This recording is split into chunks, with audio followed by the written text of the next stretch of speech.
अस्सलाम वालेकुम, कैसे हैं आप सब लोग। उम्मीद है आप सब लोग बिल्कुल ठीक होंगे। मैं बहुत ज़्यादा फास्ट बोलती हूँ ना, हाँ बहुत ज़्यादा फास्ट बोलती हूँ क्योंकि मेरी गाड़ी रेस में होती है। बहुत सारे काम पेंडिंग होते हैं तो कहती हूँ कि जल्दी जल्दी वॉइस ओवर कर दूँ, एडिटिंग कर दूँ, वीडियो डाल दूँ, बस ये काम पहले हो जाए फिर मैं बाकी सारे काम करूँ। तो मैं एडिटिंग करने बैठी और ये देखें, मैंने बच्चों को ब्लैक दिखाया था ना, तो बताया था ना मैंने आपको कि ब्लैक मैंने अपना भी लिया है और ट्यूनिंग करनी थी हम तीनों माँ बेटियों ने। तो ये वाला ब्लैक मैंने लिया था जो आपके सामने हाजिर और नाजिर तो ये देखें यहाँ पर ब्लैक कलर का ये टोटल इसमें जो कलियाँ थी वो थी मोर देन 18 प्लस थी कलियाँ, या 18 होंगी, मुझे भी कंफर्म नहीं क्योंकि जब मम्मा ने सिया था ना मेरा, ये मम्मा को इतनी मेहनत लगी थी। मेरा और अन्ना का दोनों का सेम था और मैंने ये स्टिच करवाया था अम्मी से। और ये सारी कलियाँ अलग अलग थी और सारी बैठ के अम्मी ने ज्वाइन की। इतनी मेहनत लगी इस पर। अम्मी ने कहा तू बाहर सिलवाने देती ना तो तुझे 3,000 तो पक्के इस लहंगे के ही देने पड़ते। मैंने कहा मुझे पता है। तो ये लहंगा चोली मैंने अपने लिए बनवाई थी और अन्ना ने इसकी, क्योंकि मॉडल ने 2 तरह से पहना था। एक मॉडल ने लहंगा चोली पहनी थी और एक मॉडल ने इसकी मैक्सी पहनी थी। तो मैंने कहा मैं तो लहंगा चोली बनवाऊँगी क्योंकि मैंने कभी नहीं पहनी और मुझे बड़ा शौक है लहंगा चोली पहनने का। तो ये वाला कपड़ा ये मैंने लिया और ये किस ब्रांड का है मैं सामने वो अटैच कर दूँगी पिक्चर, आप वो देख लीजिएगा। तो ये देखें, अब इस पर जो शीशे आपको नज़र आ रहे हैं ना, ये शीशे बैठ के शीशों का काम मैंने खुद किया है, अन्ना ने नहीं किया था। अन्ना का बिल्कुल सिंपल था, मेरा और अन्ना का सेम था। हम दोनों ने ज़ारा के वलीमा में पहने थे। पीछे की भी कलियाँ एम्ब्रॉयडरी पर थोड़ी शॉर्ट है और आगे की कलियाँ फुल लंबाई तक बड़ी बड़ी वो है हुई हुई है, कराई हुई है, एम्ब्रॉयडरी हुई हुई है। इसकी शॉर्ट है पर ये सारी पीछे की आगे की सब अलग अलग थी और अम्मी ने बैठ के सारी जोड़ी। फिर ये लहंगा बनाना था तो इस तरह से उसकी स्टिचिंग हुई हुई थी, अम्मी ने की थी। और नीचे मैंने इसके बहुत ज़्यादा हैवी कैन लगाया था जिसकी वजह से मैंने इतना हैवी भी नहीं और इतना लाइट भी नहीं, कैन मैंने लगवाया था अम्मी से। ये भी अम्मी ने खुद अपने हाथों से बनाया था कैन। और ये देखिए ये पैच भी पूरा जो गोलाई में चढ़ा हुआ था ना ये भी अलग था और ये सारी कलियाँ भी अलग थीं। और मैंने अम्मी को बड़ा, वैसे भी मैं बहुत तंग करती हूँ, मैं बचपन से ही बहुत तंग करती हूँ, अभी भी नहीं जान छोड़ी है, मैं अभी भी बहुत तंग करती हूँ। तो अम्मी को मैं हिलने नहीं दे रही थी। मैंने कहा पहले आप मेरे कपड़े सिए, मुझे ये 10-15 दिन में अपने सारे कपड़े बेटियों के भी मैंने सिलवाए हैं, वो भी मैं आपको आहिस्ते आहिस्ते सब दिखाऊँगी। तो मैंने कहा आप मुझे बस ये सी के दें क्योंकि मैं स्टिच वाले बहुत महंगे मिल रहे थे और फैंसी तो आपको पता है स्टिच के ब्रांडेड सूट कितने महंगे होते हैं। तो मैंने कहा नहीं आप मुझे ये सी के दो, मुझे बड़ा पसंद आया था ये। तो इतना हैवी हो गया था कैन और शीशे लगाने के बाद। पीछे मैंने शीशे मिरर नहीं लगाए थे, मैंने आगे की तरफ मिरर लगाए थे। मुझे अपने कपड़ों को सजाने का बड़ा शौक है। जैसे बताया था कि बहन की शादी है तो थोड़ा वो भी था कि अच्छे कपड़े पहनूँ, सबसे डिफरेंट लगूँ। तो बस वो आप में भी होता है कि आप ज़रूरी नहीं है 40-50 हज़ार वाला ड्रेस पहन के ही सबसे डिफरेंट लग सकते हैं। आप कुछ सिंपल पहन के भी, कुछ अपने रिजनेबल पहन के भी अच्छा। इस पर देखें, इस पर जितना भी काम हुआ हुआ है ना, जितना भी हैंडवर्क हुआ हुआ है सब कुछ मैंने किया। जितने छोटे मोटे जिस तरह के मोती आपको नज़र आ रहे हैं ना, वो नज़र भी नहीं आ रहे, वो सारे मैंने बैठ के टाँके हैं क्योंकि मुझे था कि मैं बस सजाऊँ मेरे कपड़े में, मैं सेटिस्फाई हो जाऊँ कि बस मेरे कपड़े सबसे अच्छे हैं। तो यहाँ देखें मैंने सारी मोतियाँ वगैरह लगाई और अम्मी को तो हिलने ही नहीं दे रही थी। तो अम्मी के पास बैठ के मैं खुद भी ये काम कर रही थी। देखिए मैं भी खुद अपना काम कर रही थी ना, अम्मी को तो हिलना नहीं दे रही थी। पर जब खाना बनाने का टाइम होता था ना तब अम्मी कहती थी अब तो खाना बना ले, मैं तेरा सी रही हूँ। तो मैं कहती थी नहीं खाना भी आप बनाए, मैं अपने हाथ का खा के बहुत बोर हो गई हूँ। तो अम्मी कहती थी तू कुछ भी ना कर, तू बस बेड में तेरे हड्डे गड़ जाते तो या आते। तो मेरे वाकई में मैं ठट्ठा जाती हूँ, मेरे हड्डे काम ही नहीं करते, मतलब हिलते भी नहीं है, जंग लग जाता है हड्डों में। तो बस तो बल्कि मैं खिदमतें करवा रही होती हूँ। मेरी छोटी बहन है, उसको बोलते पाँव दबा दे, सर दबा दे, ये कर दे, वो कर दे, मालिश कर दे, पानी पिला दे, मतलब ऐसी नवाबी होती है मेरी कि बस नहीं। और ये सारे लाड प्यार तो आपको पता है अपने माँ बाप के घर में ही आप सबको मिल सकते हैं। तो बस क्योंकि इतना लाड प्यार कि मतलब उनको बेजार कर देना तो और कौन देगा आपको, कि मतलब आप उनको बेजार कर दो, उनकी मट्टी पलीत कर दो, जाओ 7 दिन के लिए 15 दिन के लिए, वो लोग बोले कब जा रही है बहन तू वापस, बस इस तरह का।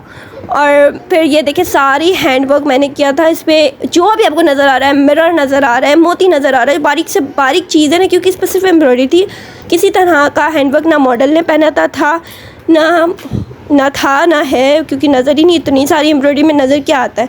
अच्छा मैंने पता एक काम किया, मैंने लेस लगाई। मैंने अम्मी से कहा आप जाए आराम कर, अब ये लेस में लगा लेती हूँ। अम्मी ने कहा बहुत अच्छे काम, एक मतलब एक सिलाई मारनी है लेस के ऊपर, उसमें तो बड़े तीर मार लेंगे। मैंने कहा हाँ, अब देखे इतना भी तो काम मैं कर रही हूँ ना। पूरे दुपट्टे में 7 मीटर लेस मैंने लगाई, वो भी मुझे अम्मी ने रवाना दिया था। अम्मी ने कहा था कि दुपट्टे में लेस लगाएगी तो अच्छी लगे, वरना मुझे दुपट्टे को सजाने का बिल्कुल शौक़ नहीं है। यहाँ देखिए मैं आपके सामने पहन के हाजिर हो गई हूँ, क्योंकि बस मुझे पहनने की बड़ी जल्दी थी। जल्दी क्यों थी? क्योंकि यार जब शादियां थी तो इतनी अच्छी पिक्चर्स ही नहीं आई, तो मुझे था कि मैं अच्छी पिक्चर्स आए, मतलब इतनी अच्छी नहीं आई, मतलब जैसी आनी चाहिए, जैसे आती हैं दूसरों की शादी में। तो ये देखिए दुपट्टे में अम्मी ने ज़बरदस्ती मुझसे लेस लगवाई, मुझसे कहा कि लगा, अच्छी लगेगी, दुपट्टों में लेस अच्छी लगती है। मुझे नहीं अच्छी लगती, मतलब मैं दुपट्टों में कभी मेहनत नहीं करती। आपको पता है मैंने इतने सारे सूट में मेहनत कर ली, अब दुपट्टे में तो मेरे कुछ सूट का लुक ऐसे आ रहा था। जो मॉडल ने पहना था ना, उसने शॉर्ट बनाई थी, मेरी भी ये शॉर्ट ही थी, पर मैंने थोड़ा, जो मेरी हाइट छोटी है, हाँ हाइट मेरी छोटी है, तो लहंगा मुझे बड़ा बड़ा हो रहा था, पाँव में आ रहा था, तो मैंने उसको थोड़ा ऊपर करके पहना था, ऊपर की तरफ पहना था, ताकि मैं अगर चलूँ फिरूँ तो मुझे कंफर्टेबल फ़ील हो। तो इस वजह से मैंने बहुत ऊपर करके पहना था, तब भी देखिए पाँव में आ रहा था। मुझे लिटरली पकड़ पकड़ के ऐसा दिल कर रहा था कि इसको सारे को हाथ में पकड़ूँ और फिर चलूँ, पर शौक़ किसको बोलते हैं, शौक़ की वजह से करवा लिया। और ये देखें ज्वेलरी, ये बहुत मतलब लाइट वेटेड ज्वेलरी थी, बहुत लाइट वेटेड ज्वेलरी थी। मतलब इयररिंग्स भी इतने लाइट वेटेड थे कि पता ही नहीं चला था कि मैंने कान में कुछ पहना है। ट्रस्ट में बहुत लाइट वेटेड ज्वेलरी थी इसकी, काशी की। अब ये दुपट्टा रख के मैं थोड़े आप लोगों को शो दिखा रही हूँ, क्योंकि मुझे शो मारने थे थोड़े, मुझे मज़ा आ रही थी दिखाने में आप लोगों को। तो सबको तो बड़ा पसंद है। चले आप लोग जल्दी से इसकी प्राइस गेस करें, इसकी प्राइस क्या होगी और ये कौन सा ब्रांड होगा। अच्छा मैं आपको बता दूँ, ये मारिया भी ब्रांड का है। अब आप लोग प्राइस गेस करें, और मुझे पता है आप लोग प्राइस कैसी गेस करने वाले, क्योंकि आपको पता है मारिया भी की लॉन के सूट भी कितने महंगे होते हैं, है ना। तो मारिया बी का है, और मारिया बी को बहुत मतलब डिसेंट कपड़े होते हैं मारिया बी के, आपको पता है। तो बस ये मैंने अनस्टिच इसलिए ख़रीदा था क्योंकि ये स्टिच बहुत महंगा था। और मैंने आपको कहा ना, जब मेरी बहनों की शादी थी ना, तब सेल बहुत अच्छी लग रही थी, मतलब टाइम बहुत अच्छा था। ईद से पहले जो सेल लगती है ना, वो वाली सेल कितनी अच्छी होती है आपको पता है ना। शबान में जो सेल लगती है, वो बस शबान में सेल लगी थी। और फिर हम लोगों ने, मैंने मंगवाया, फिर अम्मी ने कहा मुझे अन्ना के दहेज के लिए भी मंगवाना है, तो तू मुझे भी मंगवा दे। फिर मैंने अम्मी को भी मंगवा कर दिया अनस्टिच। फिर अम्मी ने अन्ना का बैठ के इतनी मेहनत करके सिया। अन्ना ने, आपको बताया ना मैंने, उसने लंबी मैक्सी सिलवाई थी और मुझे चनिया चोली बनवाने का बड़ा दिल कर रहा था। तो वह इसको दोनों तरह से पहन सकते थे। मैक्सी भी बनाना अब तो नहीं है, अब तो आउट ऑफ स्टॉक हो चुका है वहाँ पर। तो मैं आपको दिखाती हूँ, जो मॉडल ने चनिया चोली बनाई थी ना, अब मैं वो साइड पे पिक्चर लगा रही हूँ, आप लोग देखें ये। तो इस स्टाइल में मुझे ज़्यादा अच्छा लग रहा था, क्योंकि मैंने कभी भी नहीं पहनी थी यार चनिया चोली, मैंने कभी भी नहीं पहनी थी। इवन निकाह में भी मैंने वो काशी का डिज़ाइन देखा था, तो वो बनवाया था। हालांकि निकाह का जो मेरा ड्रेस था ना, वो मरियम हुसैन का था, मरियम हुसैन का था निकाह का ड्रेस मेरा। तो उसमें जो डिज़ाइनिंग मॉडल ने पहनी थी ना, वो लंबी उसने मैक्सी सिलवाई थी। मैंने कहा मैं मैक्सी पहन के बोर हो गई, मुझे मैक्सियाँ नहीं बनवानी है, मुझे कुछ और करना था। मैंने कहा अब ये पहले से ही ऐसा हुआ अब इसको मैं, तो और क्या करेगी। मैंने कहा आप छोड़ दें, मैं सोच लूँ फिर मैं आऊँगी। अम्मी मुझे कितने फ़ोन करती थी, जोया तू आ जा, तेरे सिल जाएँ, पे एंड में नहीं आके धमाल करना, तू आ जा। तो मैं कहती थी आऊँगी, आप सब्र करें, पहले मुझे डिज़ाइनिंग डिसाइड करने दें, मुझे सब कुछ डिसाइड करने दें। तो इस वजह से मैं बहुत लेट भी गई थी, और फिर अपने सारे सिलवा के ही दम लेकर ही घर आई थी। और फिर सारे कपड़े मैंने वहीं रखे थे, क्योंकि मैंने कहा सारे फंक्शन मुझे वहाँ से अटेंड करने। तो ये हुआ था। तो आप लोग बताएं आप लोग कैसा लगा। और इस स्टाइल में दुपट्टा जो है ना, इंडियन के जो मॉडल्स होती है ना, वो इस तरह से वो दुपट्टा लेती हैं चनिया चोली के ऊपर। आप लोगों ने देखा होगा, अगर वो दुपट्टा कैरी करती है ना, तो वो दुपट्टा इस स्टाइल में लेती है। तो बस स्टाइल मारने में तो मैं बड़ी होशियार हूँ, आपको नहीं पता, आज पता चल गया होगा आप लोगों को कि मैं बड़ी होशियार हूँ स्टाइल मारने में। अच्छा, मैं जब तक अपने कपड़ों में खुद से भी मेहनत ना करूँ ना, तो मुझे सेटिस्फाई नहीं होती हूँ, कि मैं कहती हूँ नहीं बस कुछ तो अधूरा है, मतलब नज़र नहीं आए, उसमें बटन नहीं लगाऊँ, मैं कुछ तो करूँ, टसल्स नहीं लगाऊँ, तो मुझे ऐसा लगता है कि कपड़े में कुछ कमी रह गई है, मुझे कपड़ा मतलब मज़ा नहीं आ रहा है।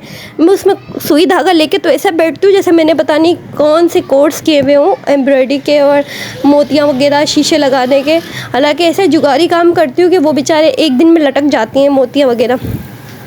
अम्मी मेरी यही बोलती है, ऐसे लगाती है कि वो लटक जाती हैं, पहनने के साथ ही वो हाथ में आ रही होती है। टांके तो तू सही लगा, हालांकि मैं इतने टांके लगाती हूँ फिर भी फिट नहीं बैठती हैं, और अम्मी 1-2 टांके लगाती हैं और इतने फिट बैठ जाती हैं। चलो बहुत सारी बातें हो गई। प्राइस इसकी थी 4000 रुपीज़ ओनली, अनस्टिच की, 3 पीस की, इसके साथ शलवार भी थी। मिलते हैं नेक्स्ट व्लॉग में, तब तक के लिए अपना ख्याल रखें। अल्लाह हाफ़िज़।